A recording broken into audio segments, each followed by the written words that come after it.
ಕಾಂಗ್ರೆಸ್ನಲ್ಲಿ ಎರಡನೇ ಪಟ್ಟಿಯ ಒಂದು ದೊಡ್ಡ ಮಟ್ಟದ ಕಾವಿದೆ. ಇದೀಗ ಸಂಪುಟ ವಿಸ್ತರಣೆಯ ಕಸರತ್ತಂತೂ ಜೋರಾಗಿ ನಡೀತಾ ಇದೆ.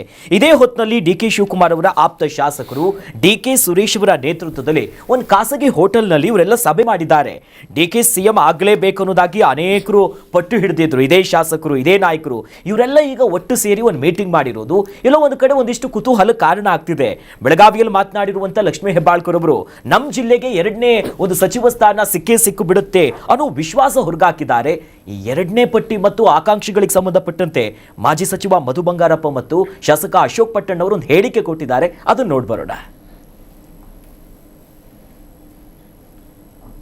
ಎಲ್ಲ ಕೆಲಸ ಆಗ್ತಾ ಇದೆ. ಯಾಕೆಂದ್ರೆ ಈ 13 ಜನರ ಜೊತೆಗೆ ಇನ್ನೆಲ್ಲದೂ ಕೂಡ ಎಲ್ಲ ಇಲಾಖೆ ಮುಖ್ಯಮಂತ್ರಿಗಳ ಜೊತೆಗಿದೆ, ಆಫೀಸರ್ಸ್ ಎಲ್ಲ ಮಾಡ್ತಾ ಇರ್ತಾರೆ. ಬಟ್ ಆಗಬೇಕು ಪಾಪ, ಎಲ್ಲ ಕೇಳ್ತಾ ಇದ್ದಾರೆ. ಆದರೆ ಒಂದು ರೆಸ್ಪಾನ್ಸಿಬಿಲಿಟೀಸು ಬರ್ತದೆ. ಆಮೇಲೆ ಮನೆ ಮುಖ್ಯಮಂತ್ರಿಗಳಿಗೆ ಒತ್ತಡ ಕಮ್ಮಿ ಆಗುತ್ತೆ, ಯಾಕೆಂದರೆ ಇಡೀ ರಾಜ್ಯಭಾರ ಮಾಡಬೇಕಲ್ಲ. ಸೊ ಅದರಲ್ಲಿ ಮಾಡಬೇಕು. ಆದಷ್ಟು ಬೇಗ ಮಾಡ್ತಾರೆ. ಇನ್ನೊಂದು ಮೋಸ್ಟ್ಲಿ 4-5 ಡೇಸಲ್ಲಿ ಮಾಡ್ತಾರೆ ಅಂತೇಳಿ ವಿಶ್ವಾಸ ಇದೆ. ಆಷಾಢ ಮಾಸ ಇದನ್ನೆಲ್ಲ ನಂಬ್ತಾರೆ ಅಂದರೆ ಮನೆ ಮುಖ್ಯಮಂತ್ರಿಗಳು ಆ ಥರ ಏನಾದ್ರು ಇದು ಬಂದರೆ ಅಷ್ಟರೊಳಗೇನೆ ಮಾಡ್ತಾರೆ ಅಂತೇಳಿ ವಿಶ್ವಾಸ ಇದೆ.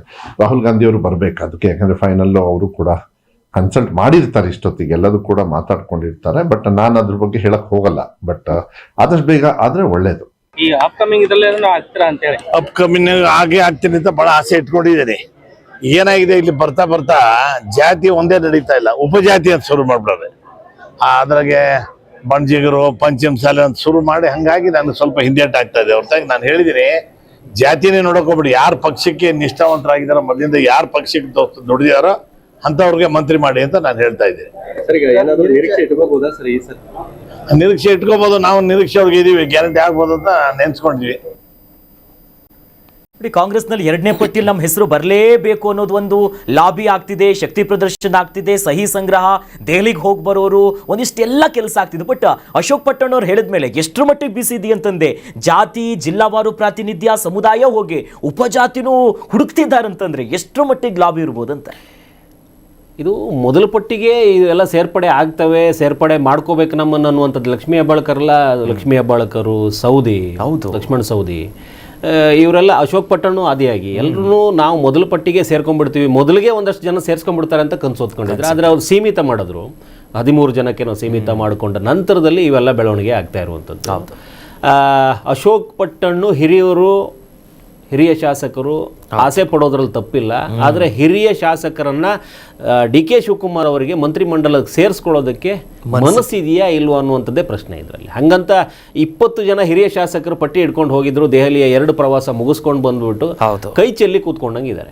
ಸುಮಾರು ಜನ ಕೈ ಚೆಲ್ಲಿ ಕೂತ್ಕೊಂಡ್ಬಿಟ್ಟಿದ್ದಾರೆ. ಅದರಲ್ಲಿ ಅಶೋಕ್ ಪಟ್ಟಣ್ ಅವರು ಇವತ್ತಿನ ಮಾತು ನೋಡಿದ್ರೆ ಆ ಒಂದು ಸ್ಪಿರಿಟ್ ಕಾಣಿಸ್ತಿರ್ಲಿಲ್ಲ. ಆಶಾಭಾವನೆ ಹೊತ್ಕೊಂಡಿದ್ದೀನಿ ಅನ್ನುವಂಥ ನಿಟ್ಟಲ್ಲೇ ಮಾತಾಡ್ತೀವಿ. ಎಲ್ಲೋ ಕೈ ತಪ್ಪು ಸೂಚನೆ ಸಿಕ್ಕಿದ ನಂತರದಲ್ಲಿ ಆಗುವಂಥ ಮಾತುಕತೆ. ಹೌದು, ಲಕ್ಷ್ಮೀ ಹೆಬ್ಬಾಳ್ಕರು ಮಾತಾಡ್ತಾ ಹೇಳ್ತಾ ಇದ್ರು, 2 ಸಚಿವ ಸ್ಥಾನದ ಪಟ್ಟಿಗೆ ಸೇರ್ಕೋಬಹುದು, ಈ 2 ಸಚಿವರು ಆಗ್ಬಹುದು ನಮ್ಮ ಜಿಲ್ಲೆಯಲ್ಲಿ ಮತ್ತೆ ಹೆಚ್ಚುವರಿಯಾಗಿ ಅಂತಂದ್ರೆ ಅವ್ರನ್ನೂ ಸೇರಿಸ್ಕೊಂಡ್ಬಿಟ್ಟಿದ್ದಾರೆ.